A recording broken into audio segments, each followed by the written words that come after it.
सबका इंतजार कर रहे हैं। पहले तो मैं आप सभी को तहे दिल से धन्यवाद करता हूं।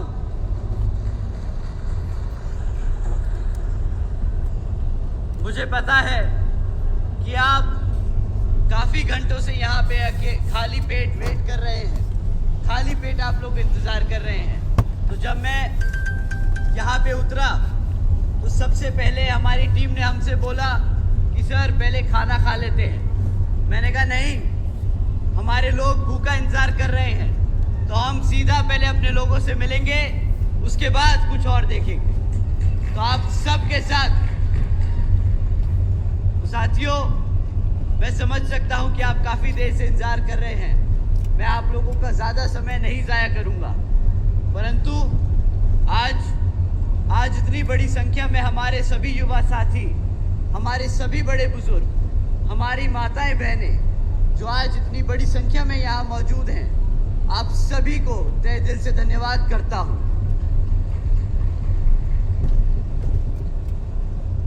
साथियों, सबसे पहले मैं हमारे सभी संतों, गुरुओं, महापुरुषों को, जिसमें खासकर महात्मा ज्योतिबा फूले, छत्रपति शाहू जी महाराज, नारायण गुरु पेरियार रामास्वामी जी, बाबा साहब डॉक्टर भीमराव अंबेडकर जी एवं मान्यवर साहब श्री काशीराम जी को नमन करता हूँ। साथियों, इस लोकसभा के संबंध में जरूरी बातें आप लोगों के बीच में रखने से पहले मैं बहुजन समाज पार्टी की राष्ट्रीय अध्यक्ष व उत्तर प्रदेश की 4 बार मुख्यमंत्री व पूर्व सांसद आदरणीय बहन जी के नाम से लोकप्रिय बहन कुमारी मायावती जी को भी पूरे तहे दिल से आभार प्रकट करता हूं। साथियों, बहन जी ने अपना पूरा जीवन यहाँ बामसेफ, DS4 व BSP के जन्मदाता व संस्थापक मान्यवर साहब श्री कांशीराम जी के बताए हुए रास्ते पर चलकर परम पूज्य बाबा साहब डॉक्टर भीमराव अंबेडकर जी के बताए हुए मानवतावादी व आत्मसम्मान व स्वाभिमान के मूवमेंट के कारवां को अपने आजीवन त्याग, तपस्या व कड़े संघर्ष के जरिए नई राजनीतिक ऊर्जा व शक्ति व पहचान दी है तथा उत्तर प्रदेश जैसे विशाल व महत्वपूर्ण राज्य में 4 बार अपनी पार्टी BSP के नेतृत्व में सरकार बनाकर खासकर बहुजन समाज के लिए एक ऐसी मिसाल बन चुकी है जिससे प्रेरणा लेकर करोड़ों लोग आज यहाँ सामाजिक परिवर्तन व आर्थिक तरक्की के मिशनरी कार्य से जुड़ चुके हैं। इतना ही नहीं, बल्कि मैं खुद भी उनके इस नेतृत्व से प्रभावित होकर BSP के मूवमेंट से जुड़ चुका हूं और उनके पथ चिन्हों पर चलकर उस मिशनरी दायित्व, कर्तव्य व फर्ज को पूरा निभाने की कोशिश करता रहूंगा। साथियों, जैसा कि आप जानते हैं, लोकसभा आम चुनाव चल रहे हैं और इन चुनावों में भी पहले की तरह ही यहाँ पर इस बार भी दुश्मन साम दाम दंड भेद का इस्तेमाल करेगा। और साथियों, दुश्मन आप लोगों को सामने से आकर वार नहीं करने वाला। साथियों, इस बार दुश्मन हमारे बीच में रहकर एक बहरूपिये के रूप में हमारे साथ हमें, हमारे समाज को, हमारे कार्यकर्ताओं को, हमारे वर्करों को गुमराह करने की पूरी कोशिश करेगा। साथियों, आप कैसे पहचानोगे इन बहरूपियों को? साथियों, ये लोग जो आपके बीच में रहकर आपको गुमराह करने का काम कर रहे हैं, ये आप लोगों के बीच में जय भीम के नारे लगाते हैं, ये लोग नीला पटका पहनते हैं, ये लोग बाबा साहब के विचारधाराओं को मानते हैं, परंतु जब अपने नेता चुनने की बारी आए, जब एक पार्टी पे वोट डालने की बारी आए, तो ये बड़े संभाल के, समझदारी से आप लोगों को सलाह देते हैं कि भाई बहुजन समाज पार्टी बहुत पीछे रह चुकी है, हमारा असली नेता फलाना विपक्षी पार्टियों में रहता है। साथियों, अगर कभी कोई भी आप लोगों के बीच में रहकर जय भीम का नारा दे और कहे कि बहुजन समाज पार्टी हमारी पार्टी नहीं, तो साथियों समझ जाइएगा कि वो बहरूपिया, वो दुश्मन आपके बीच में आपसे बात कर रहा है। तो साथियों, ऐसे लोगों से जब आप लोग समझ जाएं, आप लोग पहचान ले, तो इनसे सतर्क रहिए।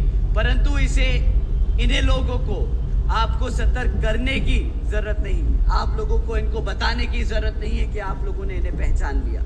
क्योंकि साथियों, अगर आपने इन्हें बता दिया कि आप इनको पहचानते हैं, तो ये फिर से आप लोगों की जगह से हटकर दूसरे लोगों के बीच में जाकर उनको गुमराह करने का काम करेंगे। तो साथियों, मैं आप लोगों से बड़ी जिम्मेदारी से कह रहा हूं, और अगर आप लोगों को ये बात सही लगे तो इन लाइनों के बाद जय भीम का नारा जरूर दीजिएगा।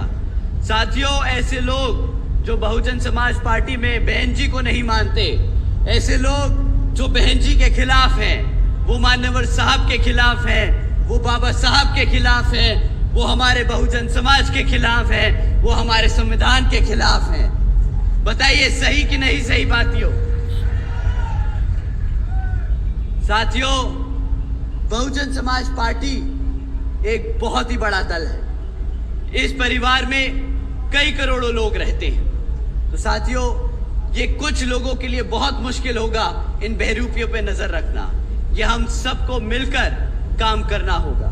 तो आप लोगों के साथ साथ खासकर मैं हमारे युवा साथियों से दरखास्त करूंगा कि आप लोगों को खास तौर से ऐसे लोगों से सतर्क रहना है। साथियों, जैसा कि आप जानते हैं, पिछले कुछ सालों में ये दुश्मन पार्टियां हमारी पार्टी पे किस्म किस्म के आरोप लगाती आई है। जैसे जब भी कोई नेता, जब भी कोई यहां से बहुजन समाज पार्टी से निकल के जाता है, तो उसके पास सबसे आराम से, सबसे आसानी से बोलता है कि भाई बहुजन बीएसपी में तो लोग पैसा लेते हैं, किताब ज्यादा मांगते हैं। साथियों, हकीकत तो ये है कि जो विपक्षी पार्टियां हैं, आपने इलेक्टोरल बॉन्ड्स के बारे में सुना है? साथियों, ये जो विपक्षी पार्टियां हैं, ये पिछले 6 सालों में 16,500 करोड़ रुपए बड़े बड़े धंधा सेठों से ले चुकी है। परंतु जब इन कंपनियों का खुलासा हुआ, जब इन पार्टियों का खुलासा हुआ, तो सारी पार्टियों के नाम आए थे। भाजपा, कांग्रेस, समाजवादी पार्टी, सब पार्टियों के नाम आए। परंतु एक पार्टी थी जिसका इन सब में नाम नहीं आया। आप जानते हैं कौन सी वो राष्ट्रीय पार्टी है जिसने किसी भी धरना सेठ से 1 रुपया नहीं लिया?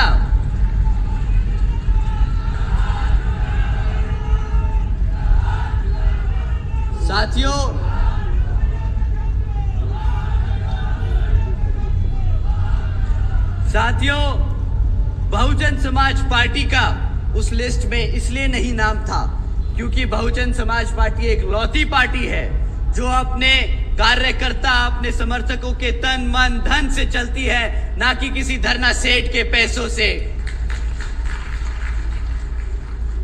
साथियों, बीएसपी केवल यहाँ उत्तर प्रदेश में नहीं बल्कि पूरे देश में बड़े बड़े पूंजीपतियों और धरना सेठों के सहारे से नहीं बल्कि अपने लोगों, अपने समर्थकों, अपने कार्यकर्ताओं के तन मन और धन के सहयोग से चलती आई है और यहाँ पर चुनाव लड़ती आई है और आगे भी आप ही के तन मन और धन के भरोसे ये पार्टी पूरे देश भर में चुनाव लड़ती जाएगी।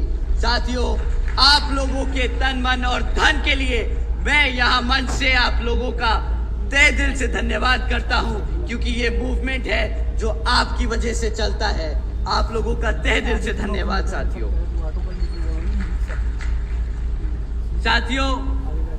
इस लोकसभा आम चुनाव में विपक्षी पार्टियां आप लोगों के बीच में आकर तरह तरह की बात करेंगी।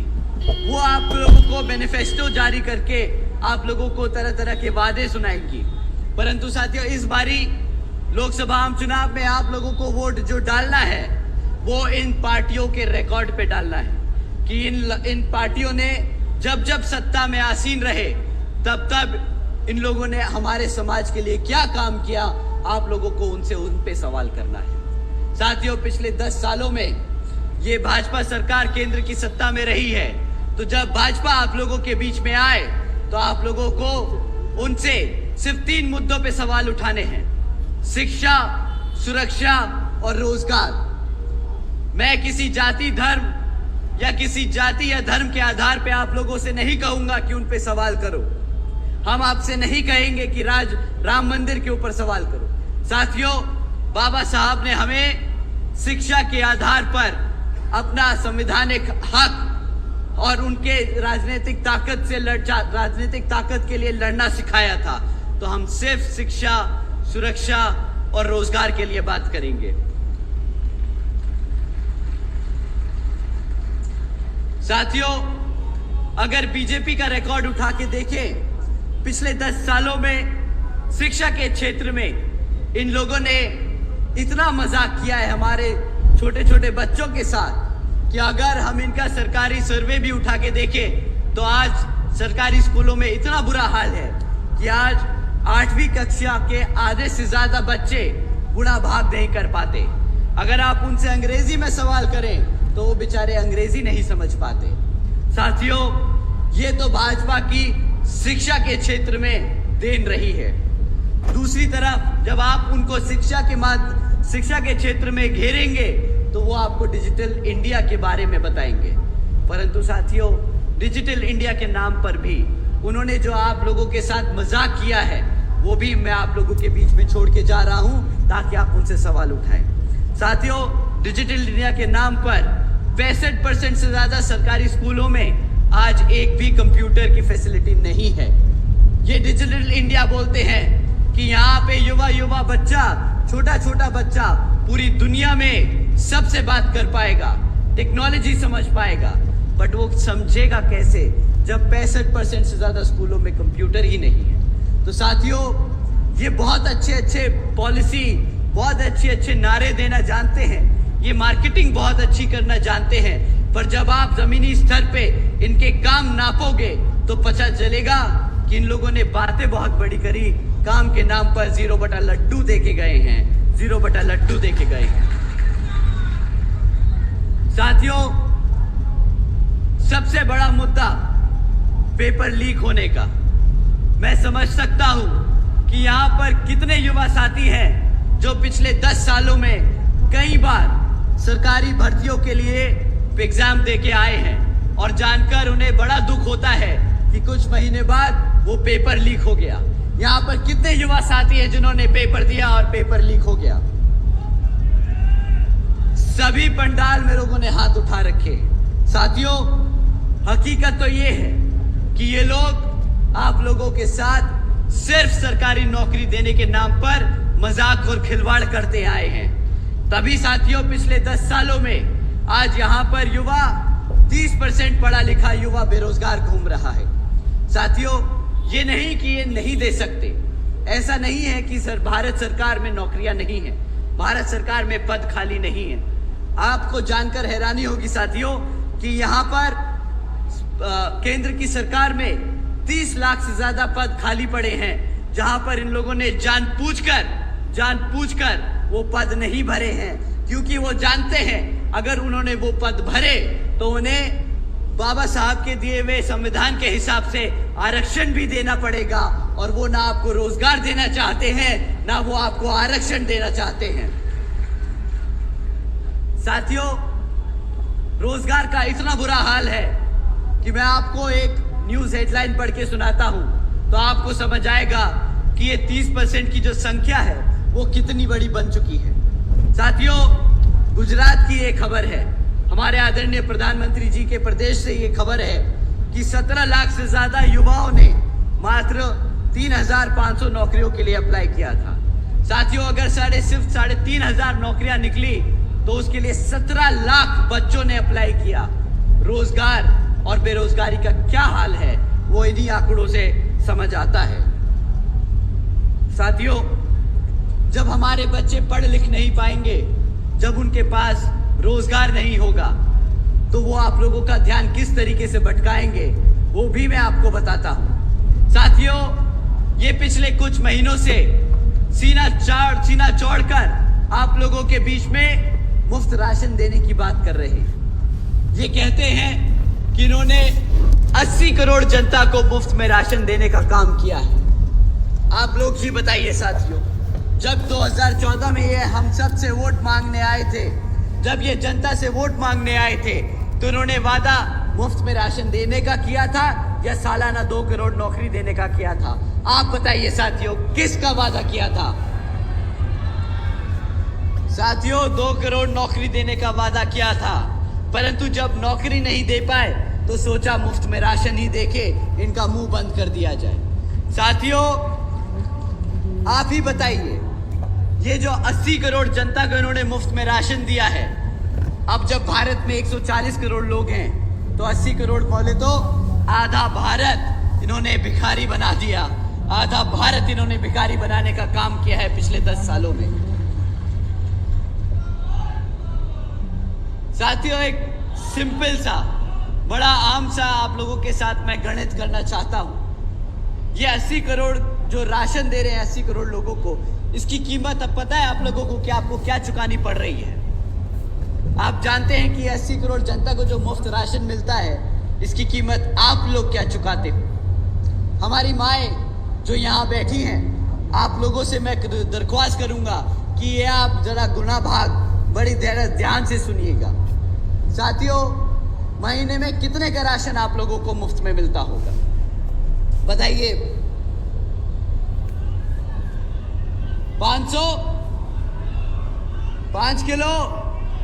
मैं कहता हूं ये बहुत साफ लोग हैं, ये लोग बहुत ईमानदार लोग हैं, तो आपको ईमानदारी से महीने का 500 से 1000 रुपए का राशन दे देते होंगे। साथियों, साल के हिसाब से अगर ये करें तो ये 6 से ज़्यादा, 6000 से 12000 से ज़्यादा का राशन नहीं बनता। 6000 से 12000 रुपए का राशन नहीं बनता साल का। परंतु हमारी माँ यो जहाँ बैठी हैं, माँ आप ज़रा सुनिएगा कि अगर आपके लड़के की क्लास 4 की सरकारी नौकरी लगती तो वो महीने का कम से कम 20,000 रुपया तो कमाता ना? बता माँ, 20,000 रुपया तो कमाता ना? माँ, वो आपका लड़का साल का 2.5 लाख रुपया आपके घर में ला के रखता, जहाँ पे ये आपको 6,000 या 12,000 रुपये का राशन देते हैं। ये 12,000 रुपये के राशन पे जो 2.5 लाख का चूना आपको लगा रहे हैं, तो इस बारी साथियों, जिस थैले में भर के इन्होंने आपको राशन दिया था, वही थैला इनको थमाकर खाली कर कर इन्हें वापस भेज देना और बता देना कि मेरा वोट मेरे हाथी के साथ है, मेरा वोट मेरी बहन जी के साथ है।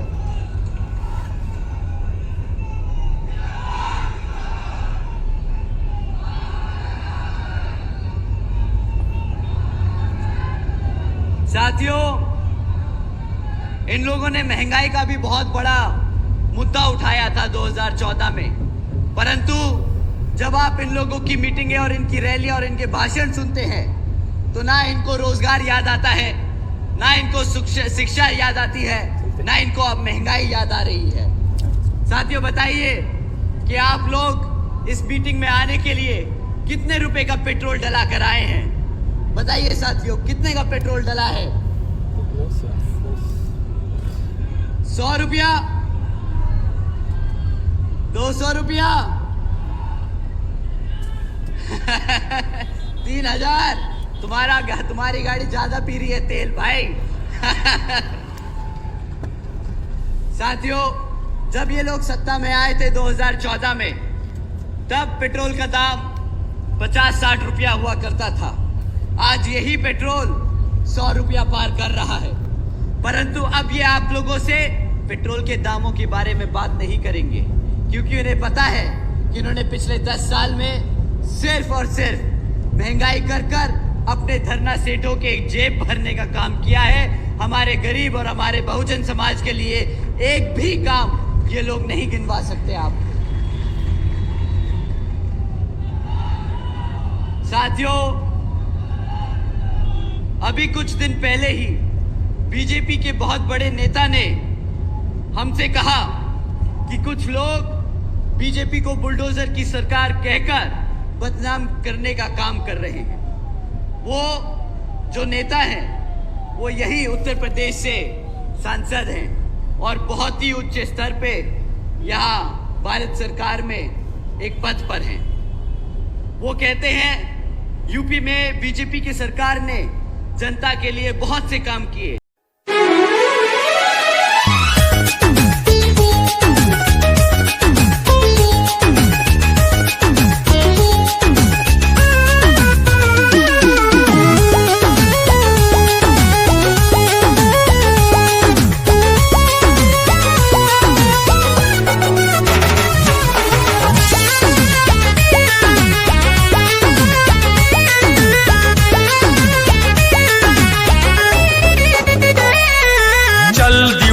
चलता चल चलता चल तू चलता चल,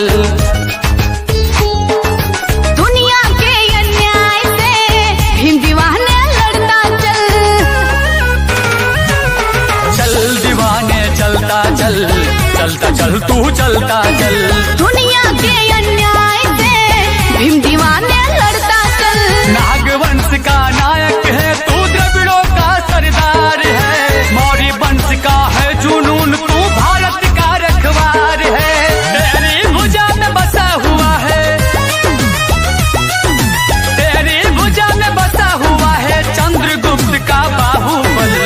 चल दीवाने चलता चल चलता चल तू चलता चल, चल दीवाने चलता चल चलता चल तू चलता चल, दुनिया के अन्याय से भीम दीवाने लड़ता चल। ये गंदे कपड़े, जिद्दी मैल, पसीने की बदबू और डिटर्जेंट के महंगे दामों ने तो परेशान करके रख दिया है। तो हम आपके लिए लेकर आए हैं इक्वालिटी डिटर्जेंट पाउडर और केक, जो दिलाए इन सभी मुसीबतों से छुटकारा, जो बजट में आए, निकाले चुटकियों में दाग, दे बेहतरीन सफाई और खुशबू ऐसी जो महकती रहे कपड़े धुलने के बाद भी, क्योंकि ये है नए फॉर्मूले से बना डिटर्जेंट पाउडर और केक। तो सोचना क्या है, आज ही ले आइए इक्वालिटी डिटर्जेंट पाउडर और डिटर्जेंट साबुन और डिश वॉश साबुन। कम से कम नोट पर, डंके की चोट पर।